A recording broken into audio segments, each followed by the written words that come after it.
Pandian store சீரியலில் அடுத்து வர எபிசோடில் நம்ம குமர்வேல் இருந்துட்டு நேராக சக்திவேல் கிட்ட போயிட்டு, அப்பா இந்த கல்யாண பத்திரிக்கை யார் யாருக்கெல்லாம் கொடுத்துருக்கீங்க, எவ்வளோ காலி பண்ணியிருக்கீங்க அப்படின்னு சொல்லிட்டு கேட்கவும், முக்கால்வாசி முடிஞ்சிருச்சுடா, இன்னும் கால்வாசி பத்திரிக்கை மட்டும்தான் இருக்குது, ஒரு 2 நாள் பத்திரிக்கை வச்சா சரியாக போயிடும் அப்படின்ற மாதிரி சொல்லிட்டு இருக்காங்க.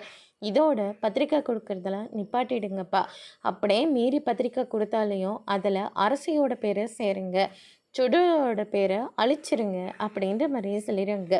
உடனே மாரியெல்லாம் இருந்துட்டு என்னடா பேசிக்கிட்டு இருக்கு அப்படின்னு சொல்லிட்டு கேட்கவும், ஆமாம்மா இன்னைக்கு சரவணன் மச்சான் என்னை பார்க்கறதுக்காக வந்திருந்தாரு, நீ சுடரை கல்யாணம் பண்ணிடுது நிறுத்திடு, நான் என் தங்கச்சி உனக்கு கல்யாணம் பண்ணி வைக்கிறதா சொல்லிட்டாரு, அதனால் நீங்கள் அரசியை போய் முறைப்படி பொண்ணு கேட்டுட்டு வாங்க, அதே மாதிரி ஃப்ரெஷ்ஷாக ஒரு பத்திரிக்கையை அடித்து எனக்கும் அரசிக்கும் கல்யாணம் ஏற்பாடு பண்ணுங்க அப்படின்ற மாதிரியே சொல்லிடுறாங்க.